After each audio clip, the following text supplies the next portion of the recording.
Back to my YouTube channel. Today is 16 July 2025 and the day is Wednesday. So in the Sky Math series we have another class of science.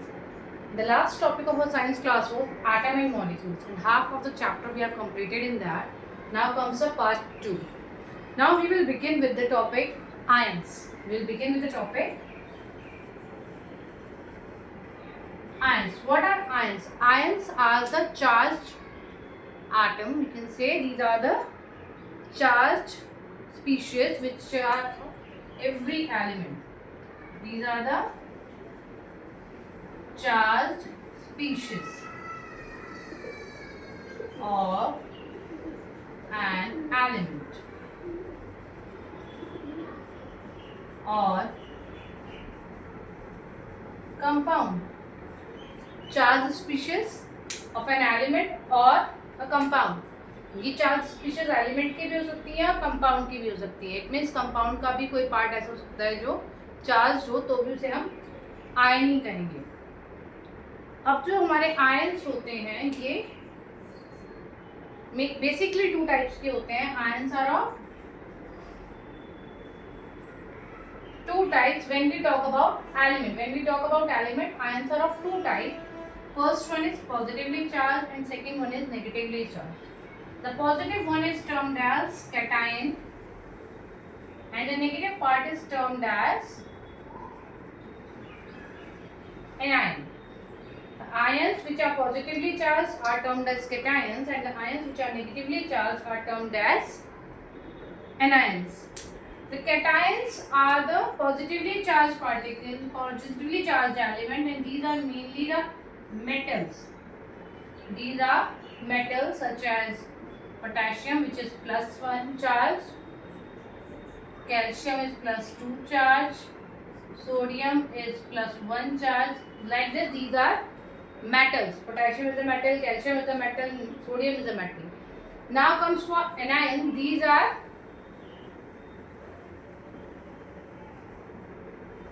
non-metals. These are non-metals such as chlorine. Chlorine is negatively charged. Alright, chlorine is negatively charged.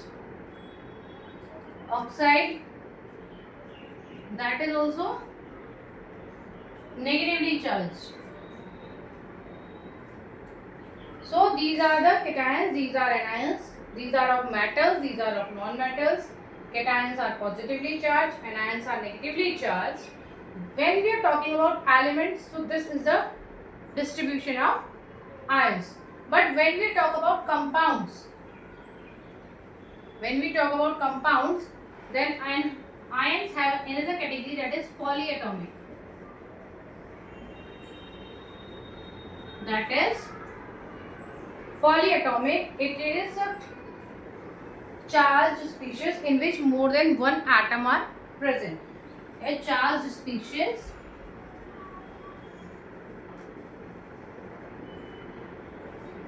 of a compound. There is a charged species of a compound. Example we can take, say ammonium, NH4, that is positively charged. Hydroxide, O and H, that is negatively charged. So these are polyatomics, where one or two other types of atoms are combined and a charge is present on them, so they are polyatomic. I hope that much is clear.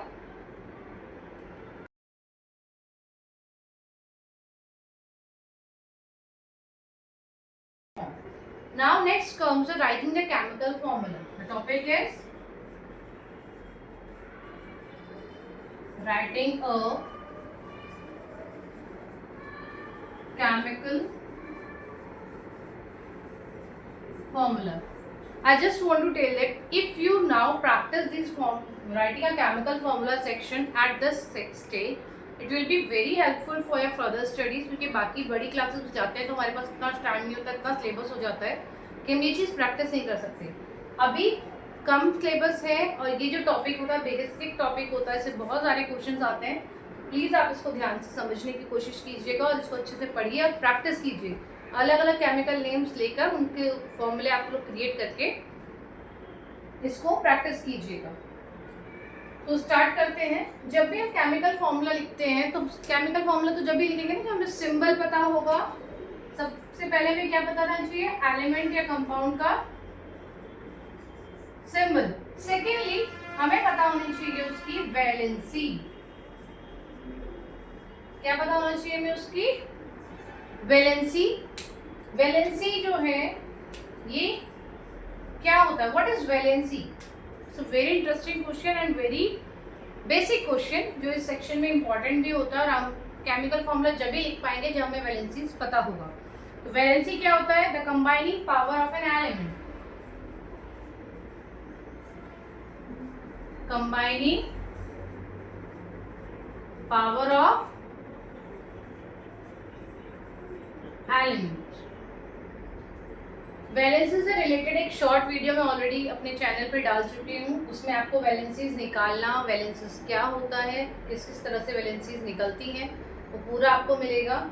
और इस section में भी valency से related एक figure मैं यहाँ पे डाल दूंगी, चार्ट डाल दूंगी, जिसमें कि डिफरेंट एलिमेंट्स की वैलेंसीज आपको मिल जाएंगी। आप उन्हें याद कीजिएगा, पहले निकालने की कोशिश कीजिएगा, फिर उन्हें याद कर लीजिएगा। तो आगे चलते हैं। अब जो सिंबल होते हैं, सिंबल एलिमेंट्स के जो सिंबल है वो हमें याद होनी चाहिए, प्लस उनकी वैलेंसी याद होनी चाहिए। सिंबल जो है, हमने अपना जो लास्ट चैप्टर करा था उसमें हमने आपको बताया था कि सिंबल्स जो होते हैं IUPAC ने किस तरह से सिंबल्स डिनोट किए गए हैं, तो आपने आपको अपने लास्ट वीडियो में समझा चुके हैं। तो वहाँ से आपको सिंबल्स की पिक्चर मिल जाएगी, वो आप याद कर लीजिएगा। वैलेंसी का आज हम ऐड कर देंगे। आगे चलते हैं। राइटिंग का केमिकल फॉर्मूला। जब केमिकल फॉर्मूला लिखते हैं तो उसके लिए हमें कंपाउंड्स को जो है अच्छे से समझना पड़ेगा। मान लीजिए मैं आपको कंपाउंड दे देती हूँ, सोडियम क्लोराइड। सोडियम क्लोराइड ये कंपाउंड मैंने आपको दे दिया है। अब मैं आपको बोलती हूँ कि मुझे इसका केमिकल फॉर्मूला लिख के दिखाई। तो सबसे पहले आपको क्या पता होना चाहिए? आपको सोडियम और क्लोराइड दोनों का सिंबल पता होना चाहिए। सोडियम का सिंबल होता है Na, जो कि हमने अपनी वीडियो में लिखा है। नेट्रियम होता है इसका अनदर लैंग्वेज में नेम। नेट्रियम का Na हमने ले लिया है। और क्लोराइड का Cl, C capital L small. This is the format of writing the symbols. ये पहला लेटर कैपिटल होगा, सेकेंड लेटर स्मॉल होगा। Now comes the valency. Valency of sodium is +1 and that of chloride is -1. How the formula is written? These valencies are interchanged to the base of another element. Sodium की valency chlorine के पास चली जाएगी और chlorine की valency sodium के पास। अब जो formula बनेगा वो sodium 1 chloride 1. Now we'll write it as NaCl. So this is the formula for sodium chloride. This is the formula for sodium chloride. Let's take another example.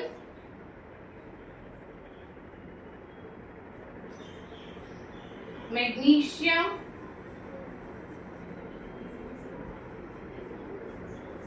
hydroxide. Magnesium hydroxide. Magnesium का symbol होता है Mg and hydroxide होता है OH। ये हमारा cation है +2 valency के साथ। ये हमारा पॉली एटॉमिक है -1 वैलेंसी के साथ। अब हम क्या करेंगे? ये वाला जो +2 है इधर जाएगा और ये -1 इधर आएगा। तो क्या हो गया है? Mg1 OH। क्योंकि OH एक पॉली एटॉमिक है और जो ये वैलेंसी है इस दोनों के लिए वर्क करेगी। तो यहाँ पर हम एक ब्रैकेट बनाते हैं, तब लिखते हैं। हमारा फॉर्मूला हो जाएगा MgOH whole twice. MgOH whole twice. ये हमने ब्रैकेट क्यों बनाया? क्योंकि ये जो 2 नंबर है, ये जो 2 है, ये दोनों O और H दोनों एटम्स के लिए है, इसीलिए हमने यहाँ पर ये ब्रैकेट बना दिया है। और ये वैलेंसी 2 जो है कहाँ से आई? ये Mg की वैलेंसी है। I hope that much is clear.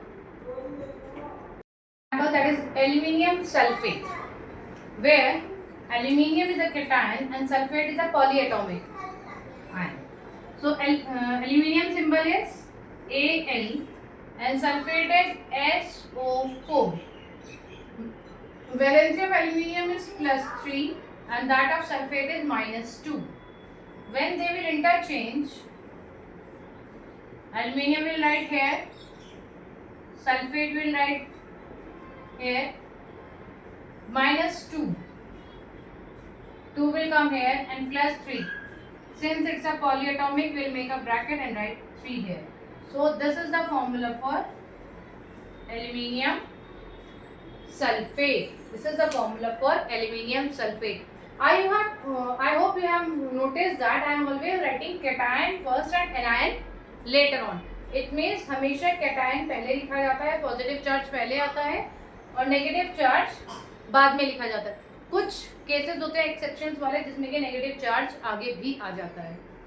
I hope that much is clear. अब मैं कुछ क्वेश्चंस आपको दूंगी, आप उन्हें सॉल्व कीजिएगा और कमेंट सेक्शन में उनके आंसर्स दीजिएगा.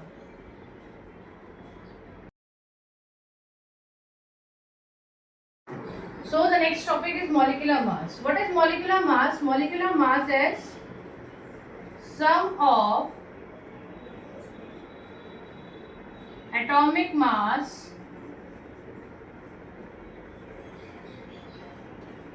of all atoms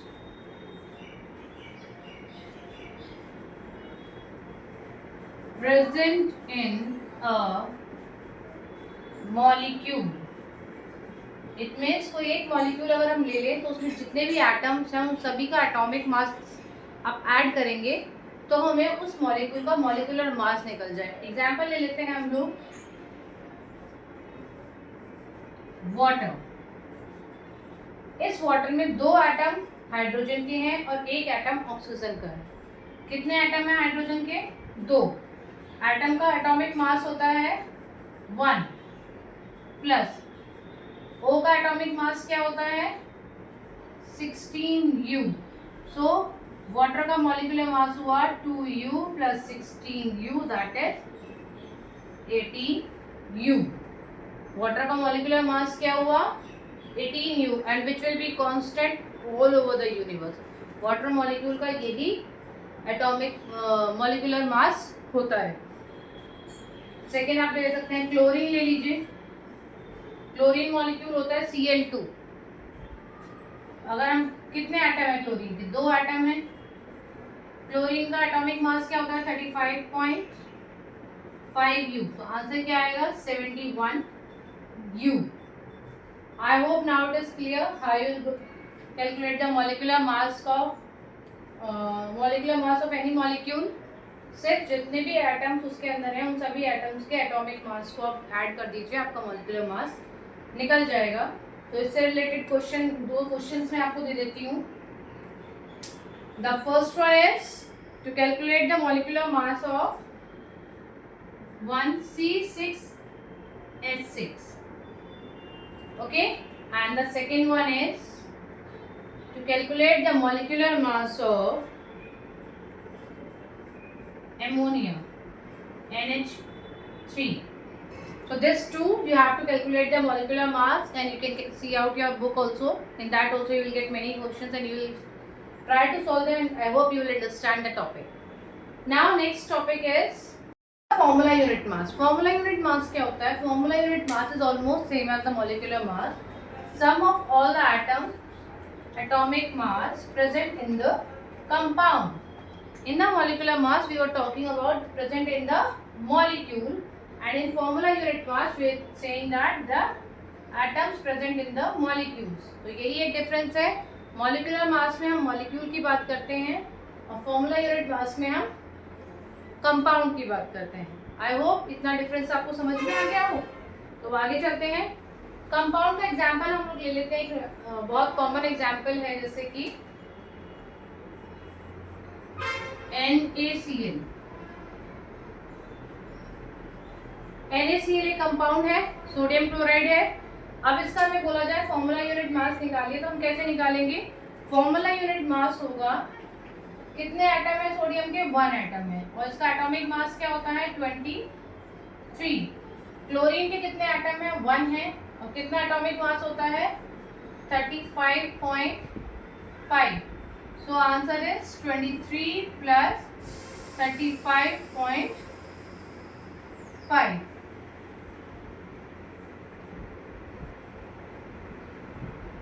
58.5 U. What is U? U is the unit of atomic mass. What is U here? It is the unit of atomic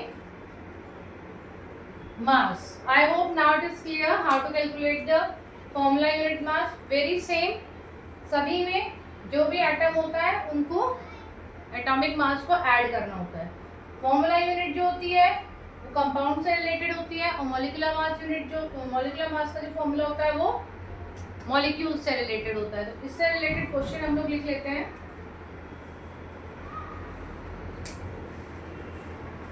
question number 1 is ZnO and the second one is K2SO4. K2SO4. What is K2SO4? K is potassium, SO4 is sulfate. Potassium sulfate. ZnO, that is Zn, zinc. O is oxide, zinc oxide. I hope in today's class the topic which we discussed is clear.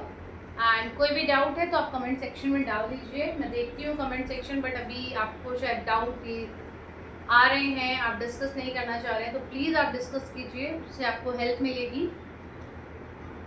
And आज की class बस इतना ही है आज की class में. और ये टॉपिक जो हमारा एटम एंड मॉलिक्यूल्स है ये भी चैप्टर ख़त्म हो गया है क्लास 9 का. So thank you for today's class.